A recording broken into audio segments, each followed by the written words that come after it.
What happens when one of Hollywood's most unpredictable actors meets daytime television's most controversial host? You're about to witness a clash that nobody saw coming, a heated exchange that escalated so quickly it left the entire studio in stunned silence.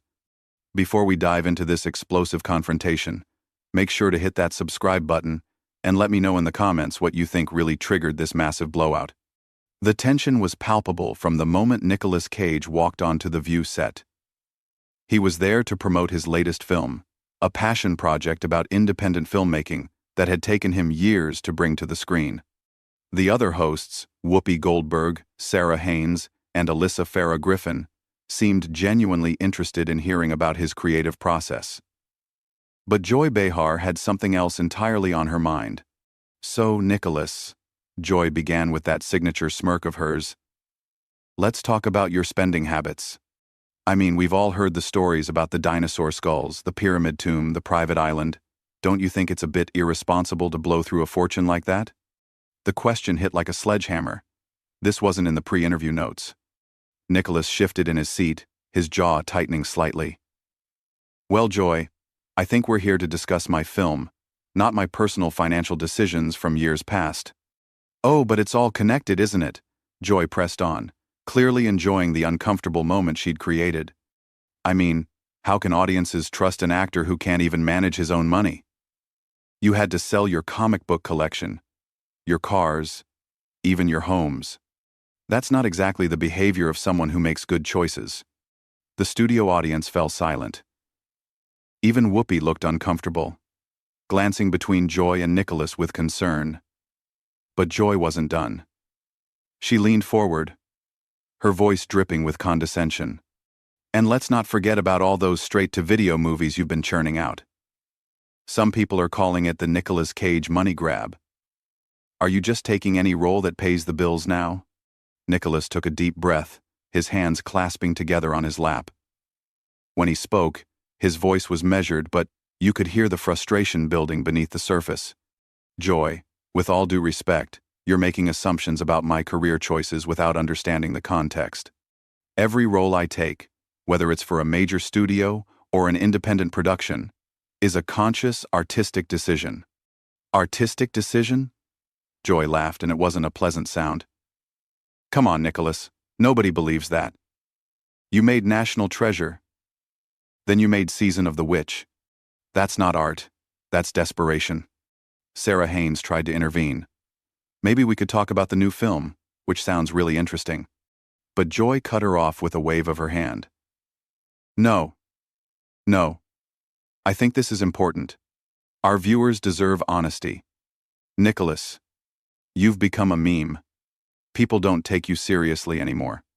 They watch your movies to laugh at you, not with you. How does that feel?" The camera captured the exact moment something shifted in Nicolas Cage's expression. His eyes narrowed, and when he spoke again, his voice carried a weight that made everyone in the studio pay attention. "You know what, Joy? I've been doing this for over 40 years. I've worked with some of the greatest directors of our time. I've won an Academy Award. I've created characters that people still quote decades later. But more importantly, I've never stopped taking risks. I've never played it safe, and I've never let someone else's narrow definition of success dictate my choices." Joy rolled her eyes dramatically. "Oh, please. Don't give me the misunderstood artist routine. You bought a pyramid for your grave." "A pyramid? That's not taking risks, that's being ridiculous. At least I'm not making a career out of tearing down other people on national television." Nicholas shot back, his composure finally cracking slightly. "At least when I take a risk, it's in service of something creative, not just cheap shots for applause." The tension in the room was electric. Whoopi was frantically shuffling her cards, clearly trying to figure out how to steer the conversation back to safer ground. But Joy Behar was just getting warmed up. "Cheap shots?" she repeated, her voice rising. "I'm asking legitimate questions that every entertainment journalist in America has been asking. The only difference is they're too polite to say it to your face. I'm doing you a favor by being honest." Nicholas leaned back in his chair, a sardonic smile playing at the corners of his mouth. "Honest? Is that what we're calling this? Because from where I'm sitting, it looks like you're trying to humiliate a guest who came here in good faith to talk about his work." I'm trying to have a real conversation, Joy insisted, but her tone suggested otherwise. Not some fake Hollywood fluff piece where we pretend everything is wonderful. Your fans deserve better than that. My fans, Nicholas said slowly, emphasizing each word, appreciate authenticity. They understand that an actor's job is to disappear into different roles, to explore the human condition through character. They don't need someone explaining to them what they should think about my work. Joy's laugh was sharp and cutting. Authenticity? You think making Ghost Rider was authentic? You think cashing those paychecks for movies nobody remembers was authentic? That's when the conversation took a turn that nobody, not even the producers watching from the control room, could have anticipated. Nicolas Cage stood up slowly, his chair scraping against the floor with a sound that seemed to echo through the sudden silence of the studio. The moment Nicolas Cage rose from his chair, you could feel the entire energy of the studio shift. This wasn't just an uncomfortable interview anymore. This was about to become television history. Joy Behar, however, seemed completely oblivious to the gravity of what she had just unleashed. "Oh, what are you doing now?" Joy asked with mock surprise, gesturing dramatically at Nicholas. "Are you going to storm off? Is this going to be another one of your legendary meltdowns?" Nicholas turned to face her directly, his voice dropping to an almost whisper that somehow carried more menace than any shout could have. "Legendary meltdowns? You mean the times when I've been passionate about my craft? When I've refused to give cookie-cutter answers to lazy questions? I mean the times when you've lost control." Joy fired back, clearly thinking she had the upper hand. "Like that time you screamed at that poor interviewer about method acting. Or when you went on that rant about how you're not crazy, you're just misunderstood. Face it, Nicholas. You've become a caricature of yourself." The other hosts were exchanging worried glances. Whoopi finally tried to step in. "Okay, let's take a breath here and maybe talk about the new project." But Nicholas held up a hand, his eyes never leaving Joy's face. "No, Whoopi. I think Joy has something she wants to get off her chest. Please, Joy, continue. Tell me more about how I've become a caricature." There was something dangerous in his tone now, a quiet intensity that made even Joy pause for a moment. But she had gone too far to back down now. "Well, since you asked," she said, leaning back in her chair with false confidence, "let's talk about your acting choices. The weird voices, the over-the-top expressions, the way you seem to think every role requires you to act like you're having some kind of breakdown. It's not method acting, Nicholas, it's just weird." "Weird," Nicholas repeated slowly, nodding as if considering this deeply. "You know what's weird, Joy? Sitting across from someone whose entire career is built on mean-spirited commentary and having them lecture me about artistic choices. You've never created anything. You've never put yourself out there creatively. You've never taken a risk that might result in failure or criticism." Joy's face flushed red. "Excuse me? I've been in this business longer than you have. I've interviewed presidents, world leaders, major celebrities. I don't need to create anything to recognize when someone is making a fool of themselves." "And there it is," Nicholas said, his voice rising for the first time. "Making a fool of myself. That's what this is really about, isn't it? You can't stand the fact that I'm willing to look foolish in service of a character, that I'm willing to fail spectacularly rather than play it safe like everyone else in this town." Sarah Haynes tried once more to diffuse the situation. "Nicholas, maybe we could discuss your approach to character development in the new film." But Joy cut her off again, clearly enjoying the confrontation too much to let it go. "Oh no, Sarah, this is getting good. Nicholas here is about to explain to us how buying dinosaur bones and making terrible movies is actually high art." That was the moment when Nicolas Cage's famous composure finally snapped completely. His voice exploded across the studio with an intensity that made everyone jump. "You want to know about terrible? Terrible is sitting in judgment of artists, when your biggest contribution to entertainment is spreading gossip and negativity. Terrible is using your platform to tear people down instead of building them up. Terrible is thinking that cynicism and cruelty somehow make you edgy or relevant." Joy tried to interrupt, but Nicholas was on a roll now, years of frustrated professionalism finally pouring out. "You want to talk about my purchases? Fine.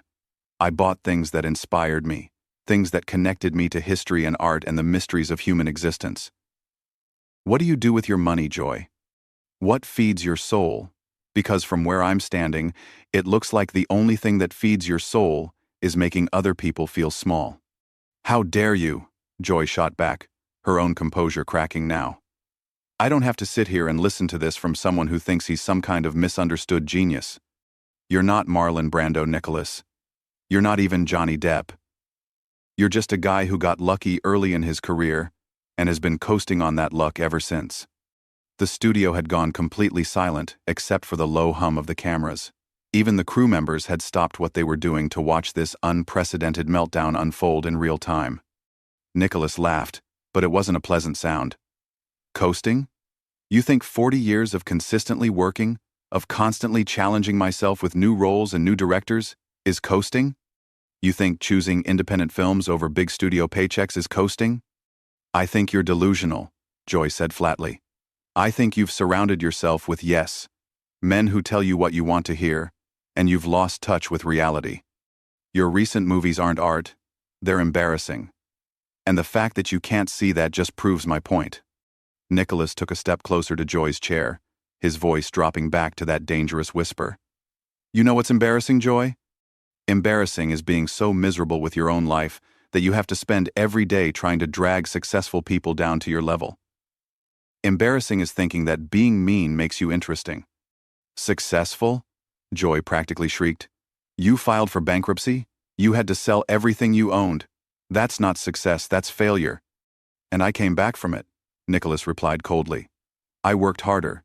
I took roles that maybe weren't glamorous, but I rebuilt my life and my career through pure determination. What have you ever had to come back from, Joy?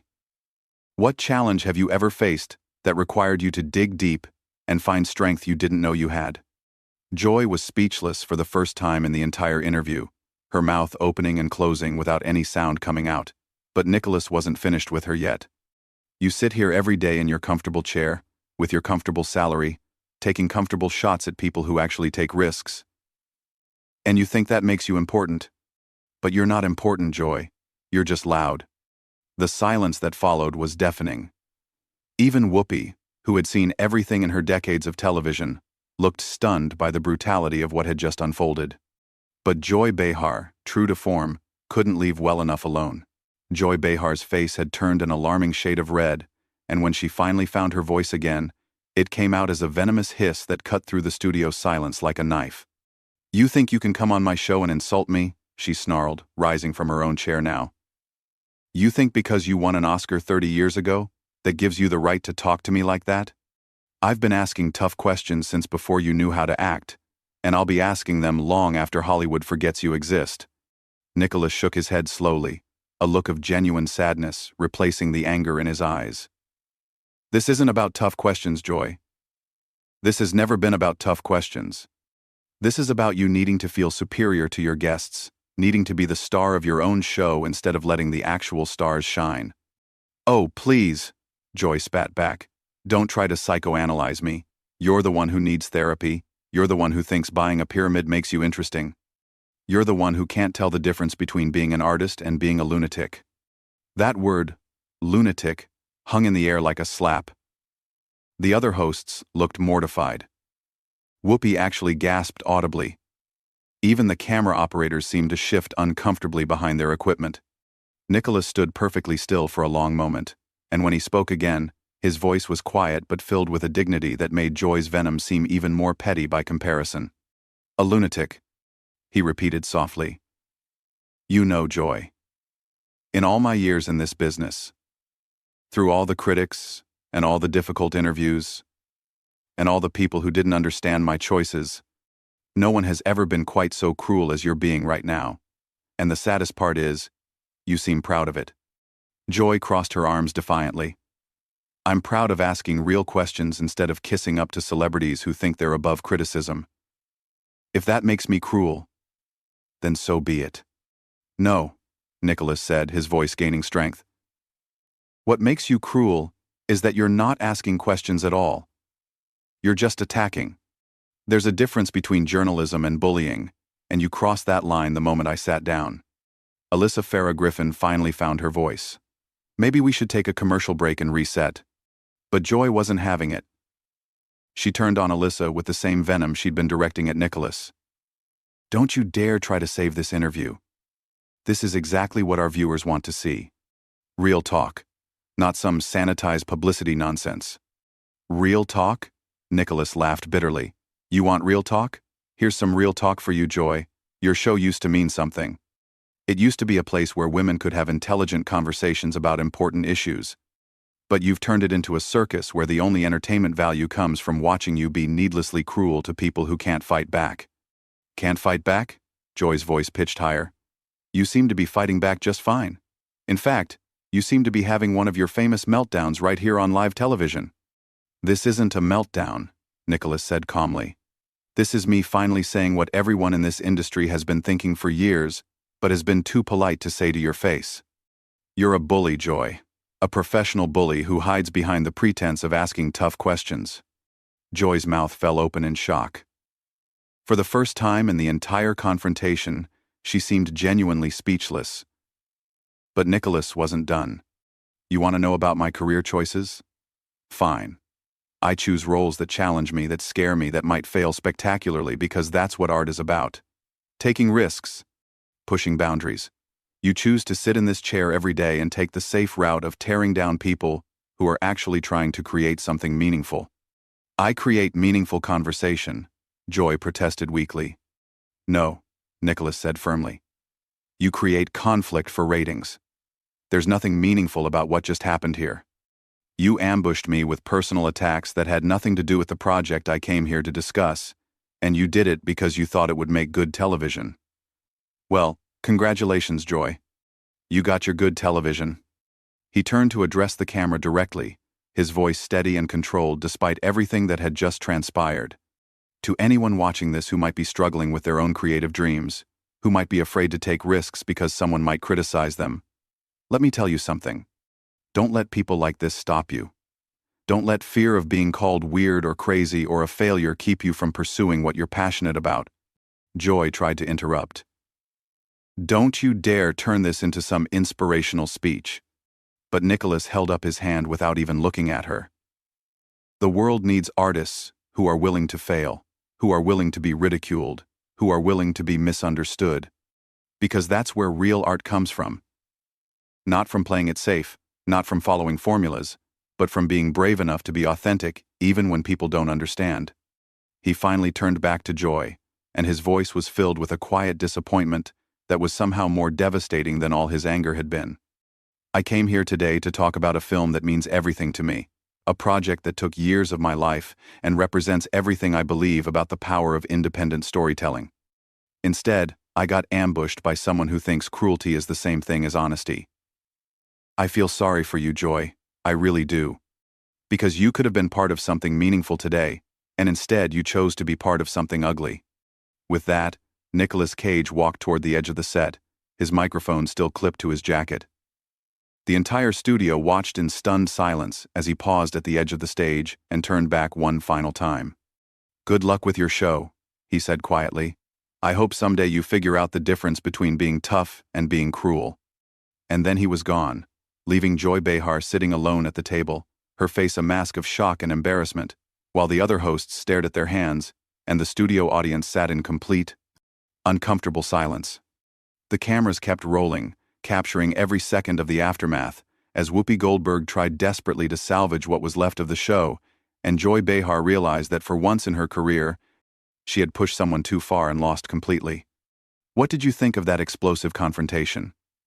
Was Nicolas Cage justified in walking off? Or did Joy Behar have a point about holding celebrities accountable?